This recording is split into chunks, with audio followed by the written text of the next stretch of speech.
Halo, kembali lagi di Lab ID, tempat kita ngobrol bareng tentang branding, marketing, dan komunikasi.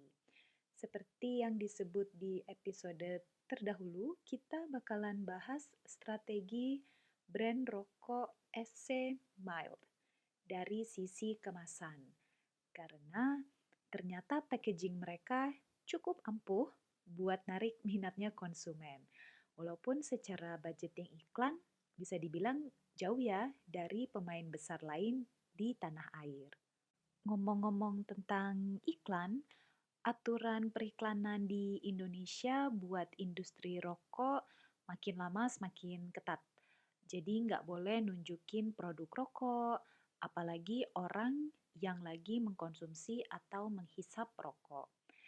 Beda banget sama iklan-iklan di tahun 70-an. Ini sebenarnya salah satu cara buat ngamanin masyarakat luas dari bahan yang ngandung zat adiktif. Tapi di sisi lain, industri tembakau punya kontribusi yang besar sama pendapatan negara. Jadi tarik ulur kebijakan cukup alot sebenarnya. Nah, karena larangan ini biasanya brand-brand rokok jadi super kreatif buat beriklan. Nah, nggak cuma di media komunikasi, kemasan juga jadi salah satu channel besar buat mereka promosi sama buat dapetin perhatiannya konsumen. Buat nanti bisa enak ngaitin bahasannya ke desain kemasan atau packaging, kita perhatiin dulu segmentasi industri rokok. Secara umum suka dibilang ada rokok kretek sama rokok putih.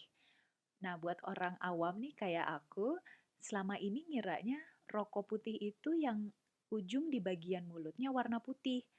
Padahal sebenarnya nggak kayak gitu. Jadi terlepas dari warna filter, rokok putih itu yang nggak pakai kandungan cengkeh. Dan ini yang banyak beredar di pasar global. Sedangkan rokok kretek itu khas Indonesia karena ada kandungan cengkeh. Cara taunya gimana? Kalau buat non-smoker, bisa dilihat di kemasan, biasanya di ujung bawah atau ujung atas ada tulisan kecil SKM, sigaret kretek mesin. Ini yang kretek atau SPM, sigaret putih mesin. Nah, kalau buat perokok sih biasanya udah tahu banget dari cita rasa sama nama-nama brand yang beredar itu biasanya gampang ngebedain mana yang kretek sama mana yang putih. Kategori rokok ternyata banyak banget kalau udah dipecah-pecah. Jadi dilihat dari kandungan cengkeh sama cara bikinnya, ada sigaret kretek tangan atau SKT. Ini yang dilinting manual, terus nggak pakai filter, jadi yang nempel ke mulut juga langsung kelihatan daun tembakaunya. Misalnya Jisamsu. Terus ada sigaret kretek mesin atau SKM. Ini yang secara proses pakai mesin, terus dikasih filter di bagian mulutnya untuk bisa lebih nyaring tar sama nikotin. Di kategori SKM ini ternyata ada lagi pembagiannya berdasarkan kandungan tar. Ada istilah low tar, low nicotine atau sering dikenal tulisannya mild karena kandungan tar di kisaran 12 sampai 15 mg. Ini di pasaran kita taunya ada E-mild, LA mild, GG mild, dan lainnya. Terus ada medium tar yang sebenarnya terobosan terbaru dibandingin kategori lain. Sering dikenal karena warna kemasannya itu hitam atau ada tulisan bold karena LA Bold yang katanya pertama kali ngenalin konsep ini. Merek lain sih ada GG Move sama Jarum Black. Kandungan tarnya di kisaran 18 sampai 25 mg. Ada lagi yang kandungan tarnya tinggi banget. Nah, ini tapi sering disebut full flavor atau FF karena rasanya mantep dan kita kenal pemain besarnya itu adalah Jarum Super sama Gudang Garam. Tarnya itu di kisaran 26 sampai dengan 33 mg. Nah, ketiga pembagian ini yang bakal kita perhatiin karena secara kemasan trennya itu main color coding, jadi pakai warna. Misalkan buat SKM LTLN, low tar low nikotin, mayoritas warnanya dominan putih, terus ada sedikit merah. Karena dia itu keluarnya setelah rokok FF, yang mayoritas seluruh kemasannya itu warna merah, kayak Jarum Super sama Gudang Garam. Nah, sedangkan medium tar ini warnanya hitam, karena selain terobosan terbaru, dia juga berusaha buat narik minat kalangan anak muda modern yang seneng sama rasa dan tarikan yang lumayan. Warna hitam itu jangankan di packaging, di iklan-iklan yang beredar, warna hitam industri rokok itu banyak dipakai sama yang medium tar. Jadi kayak iklan LA Bold itu selalu nuansanya gelap, terus glamor eksekutif gitu ya. Sedangkan yang mild atau LTLN itu dia gaya iklannya lebih ringan, lebih jenaka, terus cenderung humoris. Campaign-campaign yang kita tahu misalkan bukan main atau enjoy aja. Kategori medium tar, kalau dari riset Nielsen, angkanya masih dicampur sama segmen rokok full flavor. Dan ini terbukti di tahun 2019 kalau peminat rokok dengan tar medium ke yang tarnya tinggi masih cukup besar secara penjualan. Jadi pangsanya itu sekitar 47%. Baru disusul sama LTLN di 30,8%, terus SKT di 16,9%. Nah, di tahun 2013, essay dari Korea masuk ke Indonesia, terus nyoba main di segmen kretek yang mild atau LTLN.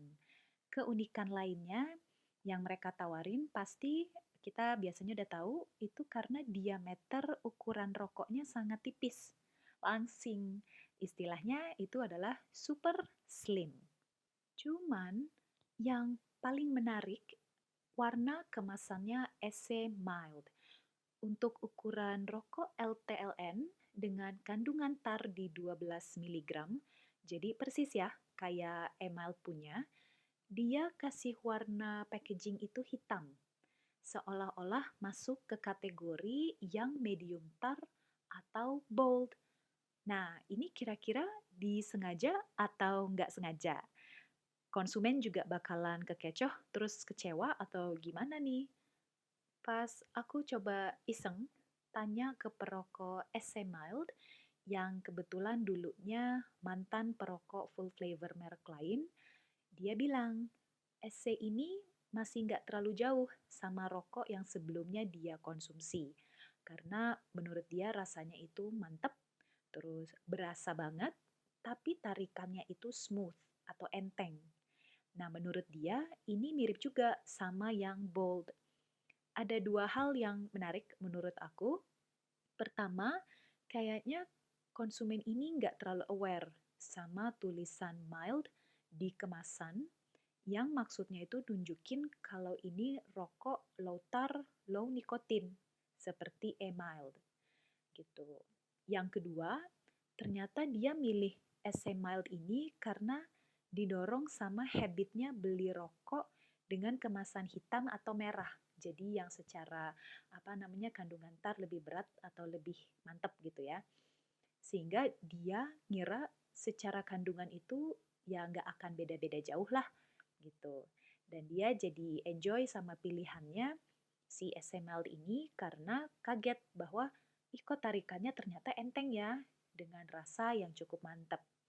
Sebenarnya sih ya iyalah enteng karena kan kandungan tarnya itu 12 mg sama persis kayak E-Mild.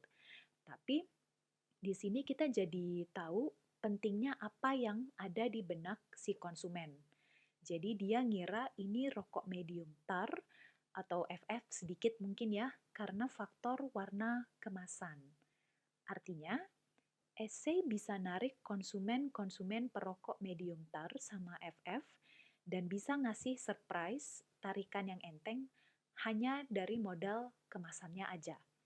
Karena umumnya perokok FF itu suka sama rasa tapi mereka ngeluhin tarikan hisap rokok yang biasanya agak berat di dada gitu. Dan mereka nggak milih rokok mild karena ada persepsi, oh itu terlalu enteng, sama mungkin kurang maco ya, apa dari desain kemasan itu kan putih ya cenderung polos. Jadinya pas dikasih opsi SC mild dengan kemasan hitam, tapi kandungannya yang sama persis kayak rokok mild, responnya itu ternyata positif. Jadi warna ini punya efek kuat banget buat masuk di benaknya konsumen dan ngaruh ke cara dia ngejustifikasi rasa sama experience. Di industri rokok, warna-warna ini penting banget buat nunjukin segmen kadar tar sama jenis rokoknya. Misal warna oranye atau coklat itu biasa dipakai buat SKT yang kretek tangan, diameternya tebal. Kalau SKT yang diameternya nggak terlalu tebal itu warna hijau. Kalau di SKT jadi kayak sampurna hijau. Terus warna merah buat full flavor, hitam buat medium tar, putih dengan sedikit warna merah itu buat LTLN kalau di kretek. Nah, sedangkan warna biru itu juga nunjukin LTLN tapi di segmen rokok putih. Nah, terus yang jarang ada di Indonesia tapi sebenarnya cukup banyak beredar di luar negeri itu warna abu-abu buat nunjukin kategori ultra light. Nah, yang terakhir warna hijau kita tahu biasanya untuk yang ada rasa mentol atau mint, baik itu di SKM maupun di SPM. Karena warna udah cukup terpatri di benak konsumen, kalau kita mau narik pangsa pasar yang besar, sebenarnya itu bisa aja dengan ngemimik warna yang udah dikenal sama konsumen di segmen itu. Tapi terus kita kasih kandungan yang baru atau kasih inovasi biar ada wow factor yang kemudian konsumen itu ingat dari kita. Jadi bisa aja sih nggak usah saklek banget ya, nggak usah kaku banget ngikutin norma warna yang udah ada, apalagi kalau konteksnya buat pemain baru yang harus ngelawan brand-brand raksasa lainnya. Kira-kira sampai sini kita ngobrolnya dulu. Moga-moga seru ya pembahasan tentang kemasan brand. Berikutnya di YouTube sama podcast Lab ID, kalau kalian subscribe, kita masih mau angkat topik tentang kemasan, tapi lebih ke trik buat bikin konsumen ngerasa dirinya naik kelas dan mau bayar lebih. Nah, jadi lebih cuan kan? Siapa yang nggak mau coba sebenarnya kalau bisa bikin konsumen bayar lebih. Nah, jadi jangan lupa untuk stay tune terus ya.